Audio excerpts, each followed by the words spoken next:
오늘 우리에게 주시는 하나님 말씀 함께 봅니다. 오늘 우리에게 주시는 하나님 말씀은 창세기 32장 13절부터 20절입니다. 그러면 다 함께 읽습니다.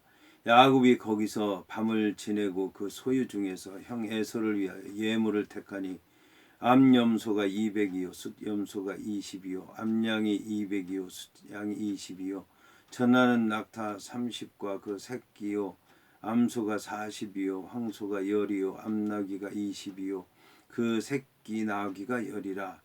그것을 각각 때로 나누어 종들의 손에 맡기고 그의 종에게 이르되 나보다 앞서 건너가서 각대로 거리를 두게 하라 하고, 그가 또 앞선 자에게 명령하여 이르되 내 형 에서가 너를 만나 묻기를 네가 누구의 사람이며 어디로 가느냐 네 앞에 것은 누구의 것이냐 하거든 대답하기를 주의 종 야곱의 것이요 자기 주 에서에게로 보내는 예물이오며 야곱도 우리 뒤에 있나이다 하라 하고, 그 둘째와 셋째와 각 때를 따라가는 자에게 명령하여 이르되 너희도 에서를 만나거든 곧 이같이 말하고, 또 너희는 말하기를 주의 종 야곱이 우리 뒤에 있다 하라 하니, 이는 야곱이 말하기를 내가 내 앞에 보내는 예물로 형의 감정을 푼 후에 대면하면 형이 혹시 나를 받아주리라 함이었더라.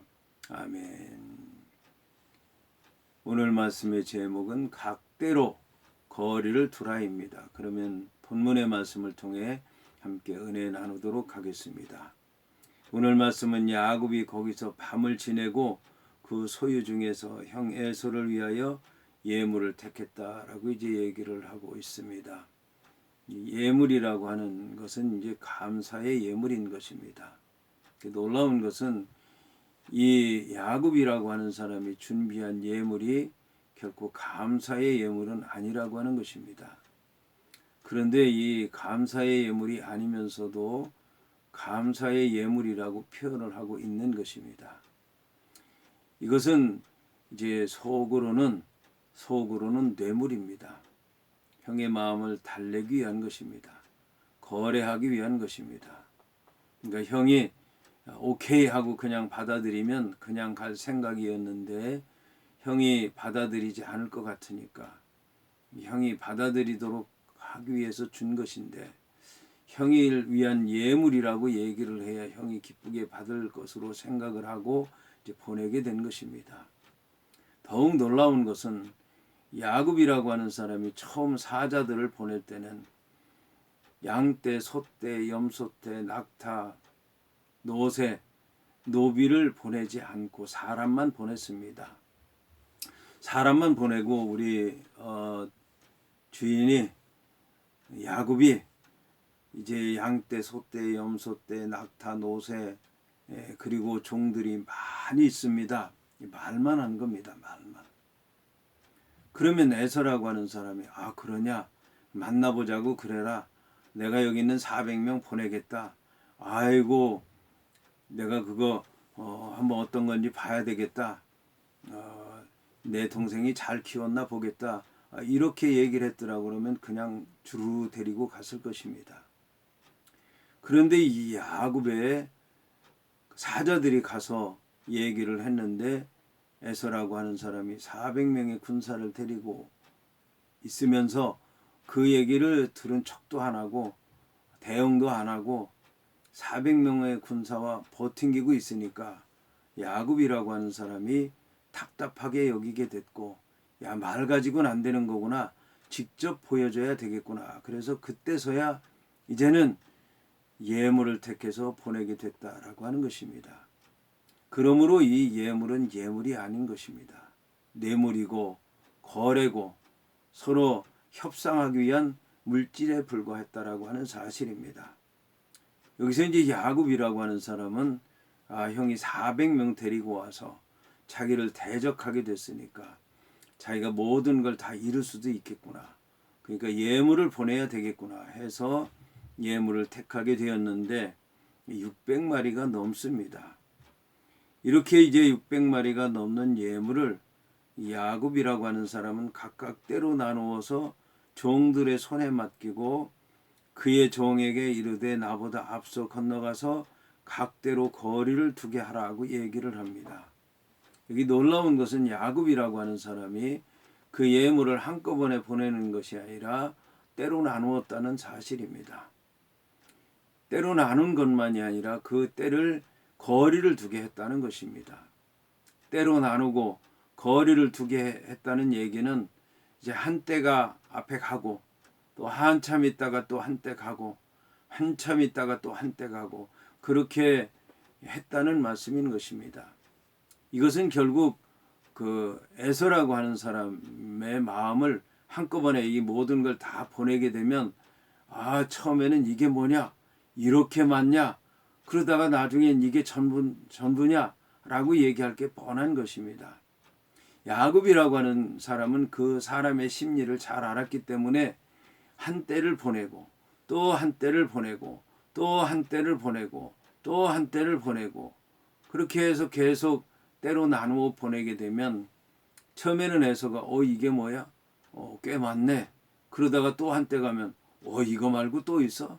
그리고 또 한때가 가면 이거 굉장한데 이야 똑같은 숫자라 할지라도 느끼는 것이 다르기 때문에 야곱이라고 하는 사람은 그걸 잘 알아서 이렇게 보낸 것입니다. 한꺼번에 보내면 그 당시엔 흥분하고 좋아하고 굉장하다고 얘기를 하겠지만 그 다음에는 또 다른 것을 요구하고 또 다른 것을 요구하고 또 다른 것을 요구하고 이것이 인간의 심리입니다. 그거를 잘한 야곱이라고 하는 사람은 이렇게 사람의 심리를 이용해서 때를 나누고 그 때를 거리를 둬서 한 때를 보내고 또 한 때를 보내고 또 한 때를 보내고 그렇게 하게 된 것입니다. 여기서 이제 앞선 자에게 명령하여 이르되 내 형에서가 너를 만나 묻기를 내가 누구의 사람이며 어디로 가느냐 네 앞에 것은 누구의 것이냐 하거든 대답하기를 주의 종 야곱의 것이요 자기 주 에서에게로 보내는 예물이오며 야곱도 우리 뒤에 있나이다. 그렇게 얘기하라고 가르쳤습니다. 여기서 이제 앞선 자에게 명령을 하는데 여기서는 내 형 에서라고 얘기를 하고 있습니다. 앞에서는 주라고 얘기를 하고 여기에서는 형이라고 얘기를 하고 있는 것입니다. 주는 이제 복종하는 관계입니다. 주인과 종의 관계인데 형은 이제 형제이잖아요. 형제. 그러니까 그러면 가까운 사이거든요. 그러니까 형이 이거를 안 받게 되면 형이 나쁜 사람이 되는 겁니다. 자기는 선한 사람이 되는 것이고 앞에는 주인이라고 얘기를 해놓고 이제 형이라고 얘기를 하는 것입니다. 여기 이 야곱이라고 하는 사람의 모습을 보게 되면 놀라운 일이야. 이것을 우리는 많이 발견하게 됩니다. 그러니까 여기 앞에 보낸 사자와 뒤에 보낸 사자가 다르다라고 하는 것을 알 수가 있습니다. 앞에 보낸 사자는 다른 사람이고 뒤에 보낸 사자는 또 다른 사람인 것입니다. 앞에 보낸 사자에게는 주인이라고 얘기를 하고 뒤에 보낸 사자는 형이라고 얘기를 하고 앞에 보낸 사자에게는 말로만 하라고 그러고 뒤에 보낸 사자는 이제는 실제적으로 그 모든 예물을 가지고 가도록 하는 것입니다. 그래서 대답하기를 주의 종 야곱의 것이요 자기 주 에서에게로 보내는 예물이오며 야곱도 우리 뒤에 있나이다고 얘기를 하라고 한 것입니다. 그러니까 이제 이걸 드리니까 받아주세요라고 이제 얘기를 하게 된 것입니다. 그래서 둘째와 셋째와 또 각 때를 따라가는 자에게 명령하기를 너희도 에서를 만나거든 곧 이같이 얘기하라. 각 때를 다 나눠서 거리를 두게 하고 이제 사람이 전과 다르니까 전에는 한꺼번에 갔지만 이제는 이제 떼어서 가니까 이건 뭔가 이건 뭔가 이건 뭔가 이건 뭔가 물을 때마다 똑같이 얘기를 하라고 이제 얘기하는 것입니다. 그러면서 너희는 말하기를 주의 종 야곱이 우리 뒤에 있다 하라. 이제 이것은 예물을 받고 감정을 풀라고 이제 얘기하는 것입니다.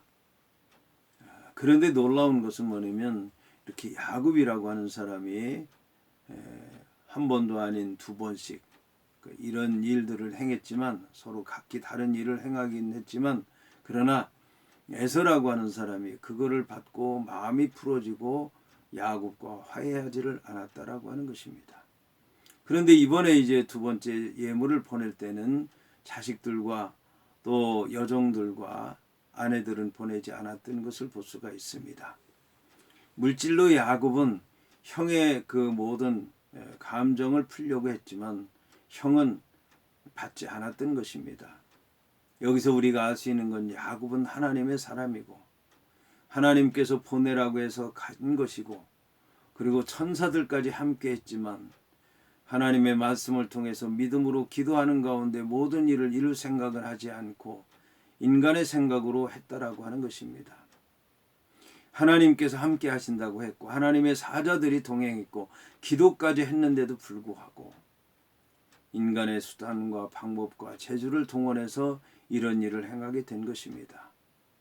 참으로 안타까운 일이 아닐 수가 없습니다. 하나님 믿는 성도들이 하나님 앞에서는 믿음으로 한다고 얘기를 하면서도 세상에 나가서는 믿음으로 행하지 아니하고 인간의 수단과 방법과 재주를 통해서 하려고 하는 모습들을 많이 보게 됩니다. 그것이 야곱의 모습이고 또 하나님을 믿는다고 하면서도 믿음 가운데 있지 못하고 불신앙 가운데 있는 뒤에 살아가는 성도들의 모습이라고 하는 걸 생각할 때 안타깝지 않을 수가 없는 것입니다.